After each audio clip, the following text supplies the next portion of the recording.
Hi, I'm Maddie, and I'm going to be reading the 12th chapter of Anne of Green Gables titled A Solemn Vow and Promise. It was not until the next Friday that Marilla heard the story of the flower-wreathed hat. She came home from Mrs. Lynde's and called Anne to account. "Anne, Mrs. Rachel says you went to the church last Sunday with your hat rigged out ridiculous with roses and buttercups. What on earth put you up to such a caper? A pretty-looking object you must have been." "Oh, I know pink and yellow aren't becoming to me," began Anne. "Becoming fiddlesticks. It was putting flowers on your hat and all, no matter what color they were, that was ridiculous. You were the most aggravating child." "I don't see why it's any more ridiculous to wear flowers on your hat than on your dress," protested Anne. "Lots of little girls there had bouquets pinned on their dresses. What's the difference?" Marilla was not to be drawn from the safe concrete into the dubious paths of the abstract.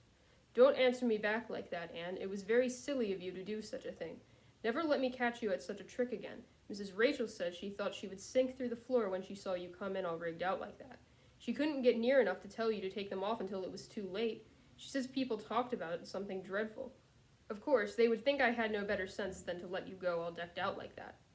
"Oh, I'm so sorry," said Anne, tears welling into her eyes. "I never thought you'd mind. The roses and buttercups were so sweet and pretty I thought they'd look lovely on my hat.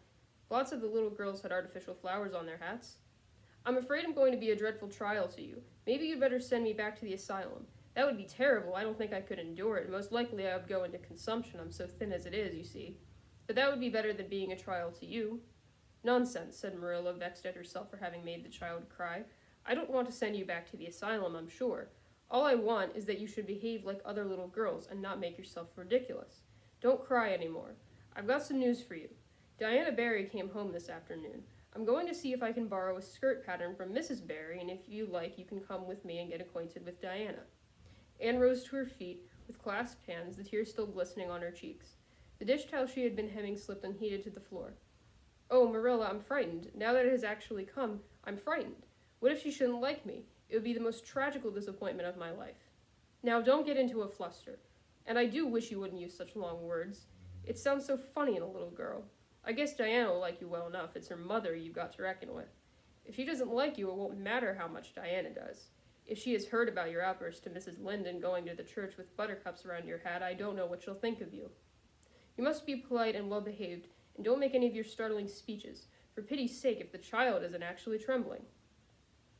Anne was trembling. Her face was pale and tense. "Oh, Marilla, you'd be excited too if you were going to meet a little girl you hoped to be your bosom friend and whose mother mightn't like you," she said as she hastened to get her hat. They went over to Orchard Slope by the short cut across the brook and up the Fairy Hill Grove. Mrs. Barry came to the kitchen door in answer to Marilla's knock. She was a tall, black-eyed, black-haired woman with a very resolute mouth. She had the reputation of being very strict with her children. "How do you do, Marilla?" she said cordially. "Come in. And this is the little girl you have adopted, I suppose?" "Yes, this is Anne Shirley," said Marilla. "Spelled with an E," gasped Anne, who, tremulous and excited as she was determined that there should be no misunderstanding on that very important point. Mrs. Barry, not hearing or not comprehending, merely shook hands and said kindly, "How are you?" "I am well in body, although considerably rumpled up in spirit, thank you, ma'am," said Anne gravely. Then aside to Marilla in an audible whisper, "There wasn't anything startling in that, was there, Marilla?"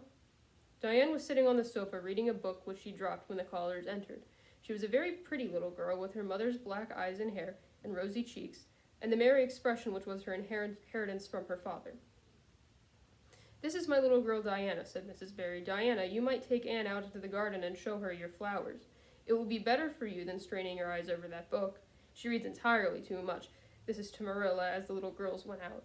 "And I can't prevent her, for her father aids and abets her. She's always poring over a book. I'm glad she has the prospect of a playmate. Perhaps it will take her more out of doors." Outside in the garden, which was full of mellow sunset light streaming through the dark old firs to the west of it, stood Anne and Diana, gazing bashfully at each other over a clump of gorgeous tiger lilies. The Barry garden was a bowery wilderness of flowers which would have delighted Anne's heart at any time, less fraught with her destiny.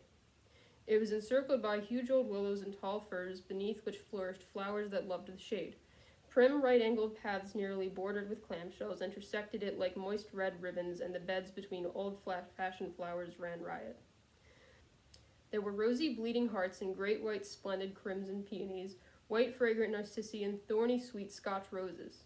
Pink and blue and white columbines and lilac-tinted bouncing bets clumps of southernwood and ribbon grass and mint, purple Adam and Eve, daffodils, and masses of sweet clover white with its delicate, fragrant, feathery sprays, scarlet lightning that shot its fiery lances over prim white musk flowers, a garden it was where sunshine lingered and bees hummed, and winds beguiled into loitering purred and wrestled. "Oh, Diana," said Anne at last, clasping her hands and speaking almost in a whisper, "oh, do you think you can like me a little enough to be my bosom friend?" Diana laughed. Diana always laughed before she spoke. "Why, I guess so," she said frankly. "I'm awfully glad you'd come to live at Green Gables. It would be jolly to have somebody to play with. There isn't any other girl who lives near enough to play with, and I've no sisters big enough." "Will you swear to be my friend forever and ever?" demanded Anne eagerly. "Why, it's dreadfully wicked to swear," she said rebukingly. "Oh no, not my kind of swearing. There are two kinds, you know." "I never heard of but one kind," said Diana doubtfully. "There really is another. Oh, it isn't wicked at all. It just means vowing and promising solemnly."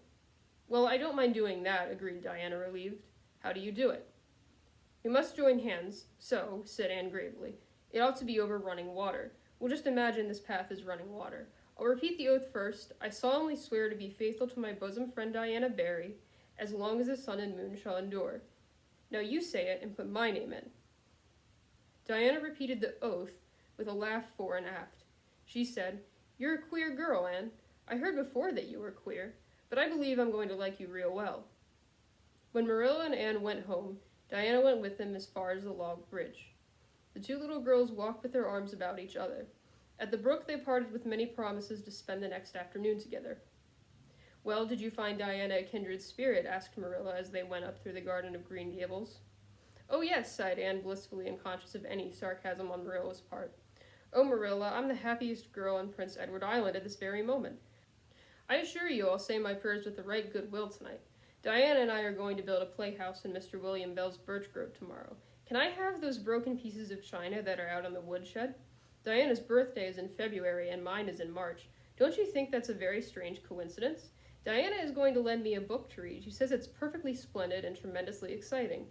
She's going to show me a place back in the woods where rice lilies grow. Don't you think Diana has got very soulful eyes? I wish I had soulful eyes. Diana is going to teach me to sing a song called Nellie in the Hazel Dell. She's going to give me a picture to put up in my room. It's a perfectly beautiful picture, she says. A lovely lady in a pale blue silk dress. A sewing machine agent gave it to her. I wish I had something to give to Diana. I'm an inch taller than Diana, but she is ever so much fatter. She says she'd like to be thin because it's so much more graceful, but I'm afraid she only said it to soothe my feelings. We're going to the shore someday to gather shells. We have agreed to call the spring down by the log bridge the Dryad's Bubble. Isn't that a perfectly elegant name?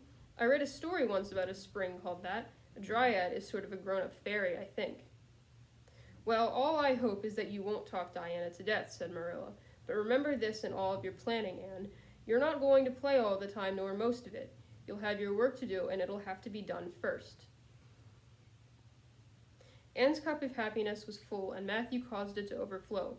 He had just got home from a trip to the store at Carmody, and he sheepishly produced a small parcel from his pocket and handed it to Anne, with a deprecatory look at Marilla. "I heard you say you liked chocolate sweeties, so I got you some," he said. "Humph," sniffed Marilla. "It'll ruin her teeth and her stomach. There, child, don't look so dismal. You can eat those, since Matthew has gone and got them. He'd better have brought you peppermints. They're wholesomer. Don't sicken yourself eating them all at once." "Oh, no, indeed I won't," said Anne eagerly. "I'll just eat one tonight, Marilla, and I can give Diana half of them, can't I? The other half will taste twice as sweet to me if I give some to her. It's delightful to think I have something to give her." "I will say it for the child," said Marilla when Anne had gone to her gable. "She isn't stingy. I'm glad. For all faults I detest stinginess in a child. Dear me, it's only 3 weeks since she came, and it seems as though she'd been here always. I can't imagine the place without her. Now, don't be so looking I told you so, Matthew. That's bad enough in a woman, but it isn't to be endured in a man. I'm perfectly willing to own up that I'm glad I consented to keep the child, and that I'm getting fond of her, but don't you rub it in, Matthew Cuthbert." All right, so that's it for that chapter. Thank you for watching, and we'll see you in the next one.